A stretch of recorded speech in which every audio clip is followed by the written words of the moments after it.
Bienvenue dans cette nouvelle édition du 1945, lundi 16 mai 2022. Voici les titres.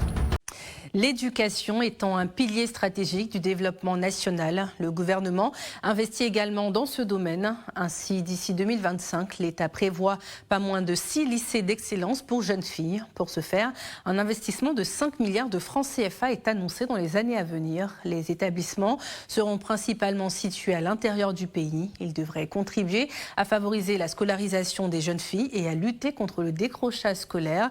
Les détails avec Pierre Louat et Désiré Conan.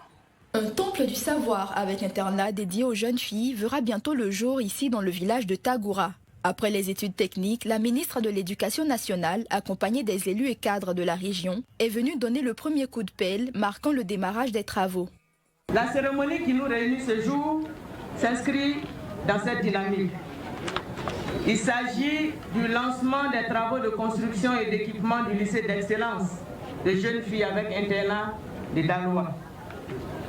Comme vous l'avez si bien constaté, mesdames et messieurs, lors de la présentation technique, c'est un lycée qui sera doté de toutes les commodités pour un encadrement et un enseignement de qualité.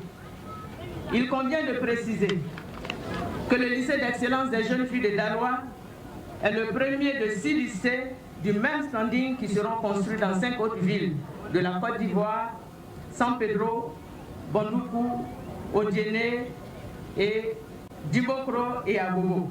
Ce projet de construction et d'équipement de 6 lycées de jeunes filles avec internat à travers le pays s'inscrit dans le cadre de la coopération entre la Côte d'Ivoire et les partenaires techniques et financiers de la Banque islamique de développement. L'objectif est d'accroître le taux de scolarisation et d'achèvement des jeunes filles au secondaire, ainsi que d'améliorer la qualité de l'enseignement. Si éventuellement il y avait des parents qui avaient l'idée de retenir leurs enfants filles à la maison ou à l'école, je leur demande humblement de laisser les enfants aller à l'école, de donner à chaque enfant sa chance, qu'il soit fille ou garçon. Maintenant, s'ils s'entêtent, je crois qu'ils vont avoir affaire au gouvernement.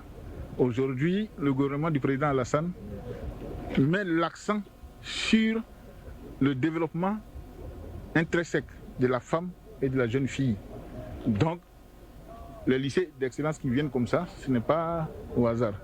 C'est pour que ces jeunes filles puissent s'épanouir. Donc nous les parents, qu'est-ce qu'on peut faire? C'est inscrire l'enfant à l'école, lui procurer de meilleures conditions d'études à la maison pour avoir la moyenne nécessaire qu'il faut pour entrer dans ces lycées. D'un coût global de 5 milliards de francs CFA, l'établissement devrait ouvrir d'ici la rentrée 2023. Le projet, qui s'étend sur une superficie de 10 hectares, sera constitué de 2 dortoirs de 600 places chacun, 6 résidences pour le personnel, un terrain de foot et une piscine olympique.